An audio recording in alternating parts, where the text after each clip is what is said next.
ہماری فیملی حنفی مکتب فکر سے تعلق رکھتی ہے جہاں عورتوں کو قبرستان جانے کی اجازت نہیں دی جاتی، جبکہ آگ کے نزدیک عورتیں بھی عبرت کے لیے قبرستان جا سکتی ہیں۔ اس کی دلیل کیا ہے؟ اچھا، اس میں آپ کو پریکٹیکل بات بتا دوں کہ ہمارے بھی ہمیشہ سے حنفی رہے ہیں، لیکن ہمیشہ عورتیں جاتی رہی ہیں۔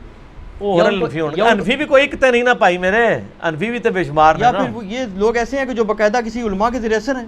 ہاں جی، آپ کی فیملی حنفی بریلوی تھی، حنفی دیوبندی تھی؟ مطلب ہے تو بریلوی ٹائپ ہے۔ ہاں تو بریلوی تو حمزہ بریلوی صاحب تو مزارات پہ جانے کے مخالف ہیں، انہوں نے کتاب لکھی ہے باقاعدہ مزارات کی پہ، اور میں اکثر اہل حدیثوں کو چھیڑتا ہوں کہ آپ کی اور بریلویوں کی ایک بات کامن ہے کہ عورتیں نہیں قبروں پہ جا سکتی۔ یہ میرا موقف نہیں، نبی علیہ السلام کا موقف ہے۔ اچھا، صحیح مسلم میں حدیث ہے، آپ صلی اللہ علیہ وآلہ وسلم نے فرمایا، اس میں میرا ایک ریسرچ پیپر بھی ہے، رسول اللہ صلی اللہ علیہ وآلہ وسلم کی آخری وصیت ہے، ریسرچ پیپر نمبر 1۔ اس میں نے قبروں پہ حاضری کے حوالے سے ہر چیز ایڈریس کر دی ہے۔ اسی میں آپ کو حدیث بھی مل جائے گی صحیح مسلم کی، انٹرنیشنل نمبر کے مطابق 2259 ہے۔ آپ صلی اللہ علیہ وآلہ وسلم نے فرمایا، میں تمہیں قبروں کی زیارت سے منع کرتا تھا، لیکن اب میں تمہیں حکم دیتا ہوں کہ قبروں پہ جاؤ تاکہ آخرت کی یاد آئے۔ ٹھیک ہوگا جی؟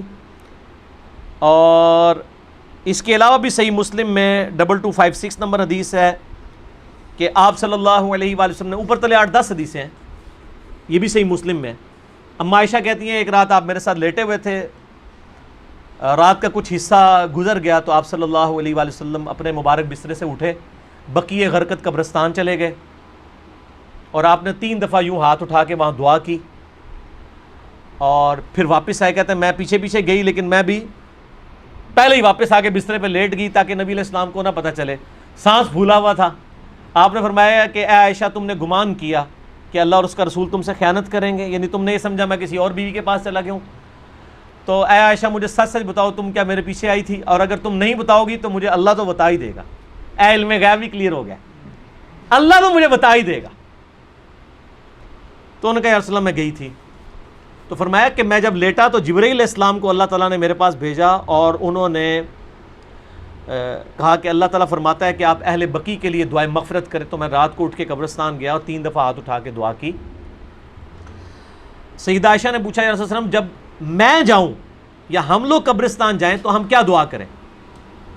تو آپ صلی اللہ علیہ وآلہ وسلم نے دعا تعلیم فرمائی، السلام علیکم اہل الدیار من المؤمنین والمسلمین وَإِنَّا إِن شَاءَ اللَّهُ بِكُمْ لَلَاحِقُونَ نَسْأَلُ اللَّهَ لَنَا وَلَكُمُ الْعَافِيَةَ۔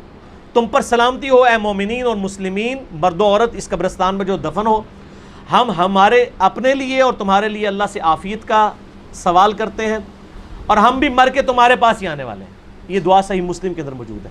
سیدہ عائشہ کو آپ نے یہ تعلیم فرمائی، انہوں نے کہا کہ میں کیا پڑھوں، تو آپ نے فرمایا تم یہ پڑھنا۔ اس سے کیا پتہ چلا کہ عورتیں قبرستان جا سکتی ہیں۔ لہذا یہ سعودیہ والوں نے جو بقیع غرقد قبرستان کے بعد لکھ کے لگایا عورتوں کی حاضری منع، یہ بالکل خلاف سنت ہے، اور وہ عورتوں کو نہیں جانے دیتے قبرستان۔ غلط ہے، غلط کام کوئی بھی کرے غلط ہے۔ کیوں؟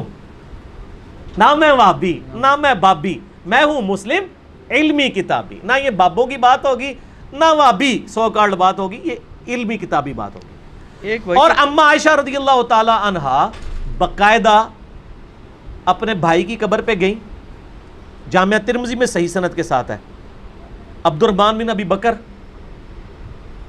ان کی قبر پہ گئیں، وہاں پہ جا کے اشعار بھی پڑھے، اور امام ترمذی ایک حدیث لے کے آئے کہ نبی علیہ السلام نے لعنت فرمائی ہے ان عورتوں پر جو زوار القبور کرتی ہیں، کثرت سے قبرستان جاتی ہیں۔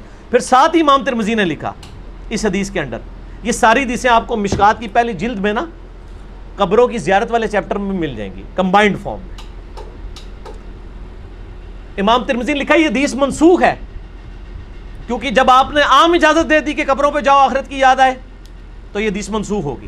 اور زوار القبور سے مراد ہے کثرت سے، اگر کبھی کبھار عورت چلی جائے تو جائز ہے، لیکن مزاروں پہ نہیں، قبروں پہ۔ مزاروں پہ تو مرد بھی نہیں جا سکتے، کیونکہ مزار تو نبی علیہ السلام کی مخالفت پہ بنائے گئے ہیں۔ صحیح مسلم میں حدیث ہے، تمہیں منع کرتا ہوں قبروں پر عمارتیں بنانے سے، قبروں کو پکا کرنے پہ، ان سے بیٹھنے سے۔ یہ صحیح مسلم کے اندر حدیث موجود ہے انٹرنیشنل نمبر کے مطابق 2245۔ باقی آپ میرا قبریں، مزارات، گنبد خضرا یہ لکھیں یوٹیوب پہ، میرے کلپ کئی ایک کلپ کھل جائیں گے، ماشاءاللہ لاکھوں لوگوں نے وہ کلپ دیکھے ہیں، گنبد خضرا والا کلپ، یہ ساری چیزیں۔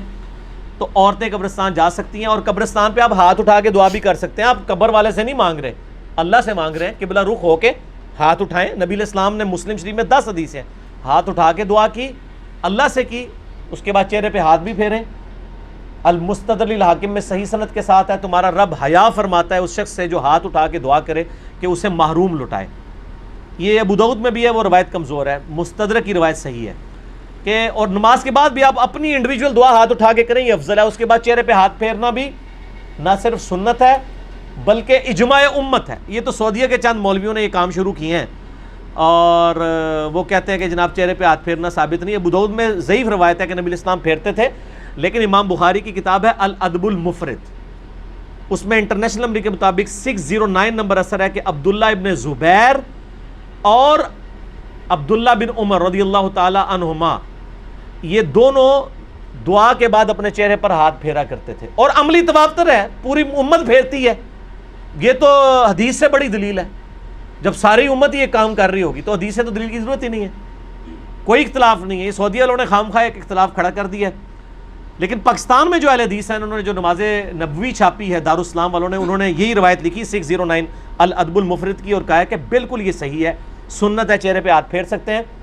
بلکہ میں آپ کو شغل کی بات بتاؤں، سعودیہ سے کوئی چند سال پہلے کی بات ہے، ایک بھائی نے مجھے کہا ہمارے ایک شیخ ہیں یہاں پہ سعودیہ میں، مدینہ یونیورسٹی، ام القریٰ یونیورسٹی، مکہ میں بھی ہمارے اسٹوڈنٹس ویڈیوز کے اعتبار سے جو ہیں وہ سنتے ہیں.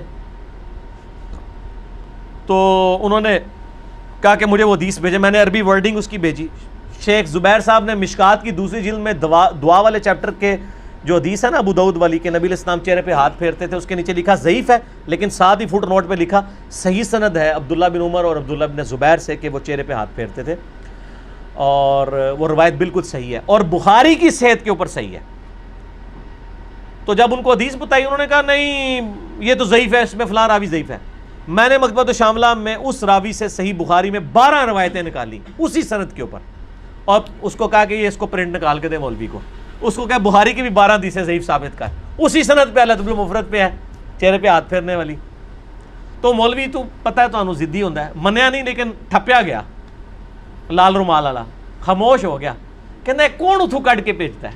ایک بندہ ہے تھے اللہ نے چھڑیا ہے جو نہ وہابی ہے نہ بابی ہے، نہ میں وہابی نہ میں بابی، میں ہوں مسلم علمی کتابی. علمی کتابی. اگلا سوال تو اس میں کور ہو گیا جی، کور ہو گیا. چلیں یہ کرامت ہو گئی جی. علی بھائی آپ الحمدللہ آپ ہمیشہ آیات اور حدیث کے ریفرنسز دیتے ہیں، مگر کبھی کبھی ان کے انٹرنیشنل نمبرز نہیں بتاتے. برائے مہربانی آپ لوڈنگ سے پہلے ویڈیو میں ہی ایڈ کر دیا کریں تو آسانی ہوگی، یا کوئی بک بتا دیا کریں. بک تو میں ہمیشہ بتاتا ہوں کہ یہ آج تک میں نے کبھی حدیث کی کتاب کے نام کے بغیر نہیں بتائی. ایک بک ہے تو یہ مشکات شریف، آپ 3 جلدوں میں ڈاؤن لوڈ کر لیں ahlsunnatpak.com سے. یہ انسائکلوپیڈیا آف حدیث ہے، بخاری، مسلم، ابو داؤد، ترمذی، نسائی، ابن ماجہ اور کئی 13 کے قریب کتابوں کے یہ نوٹس ہیں. یہ آپ ڈاؤن لوڈ کریں، 18 MB کی 3 فائلیں آپ کو فری ڈاؤن لوڈ کر لیں ahlsunnatpak.com سے. انٹلیکچوئل ترتیب کے ساتھ آپ کو اس میں حدیثیں مل جائیں گی. ٹھیک ہوگا جی. تو باقی انٹرنیشنل نمبر چونکہ اکثر میں نے پورے مسئلہ نمبر ریکارڈ کرائے ہیں، میرے ریسرچ پیپر ہیں ان میں نمبرنگ بتائی ہوئی ہے. یہ فی البدی گفتگو ہوتی ہے، اس میں جو نمبر یاد ہوتے ہیں وہ بتا دیتے ہیں. نمبر ضروری نہیں ہے، میں حدیث کے جو الفاظ بتاتا ہوں اسلام 360 میں وہ لکھا کریں، سرچ کے آپشن میں جائیں آپ کو مل جائے گا. جب میں مسلم شریف، بخاری شریف، ابو داؤد، ترمذی بتا دیتا ہوں تو اتنا تھوڑا ہے، تو ریفرنس تو ہو ہی جاتے ہیں. باقی اپلوڈنگ سے بغیر پہلے یہ کچھ کرنا، یہ اتنی بڑی ایڈیٹنگ ہے کہ اس کے لیے پورا ایک آفس اور کئی بندے چاہیے، تو یہ پاسبل نہیں ہے. ہم نے تو ویڈیو فوراً اپلوڈ کرنی ہوتی ہے، اور آلموسٹ ہمارے جتنے اسٹوڈنٹس ہیں ان کو نمبرنگ پتہ ہے، وہ آپ کو واٹس ایپ نمبروں پہ رابطہ کریں، وہ بتا دیتے ہیں اور آسانی سے آپ کو مل جائیں گے.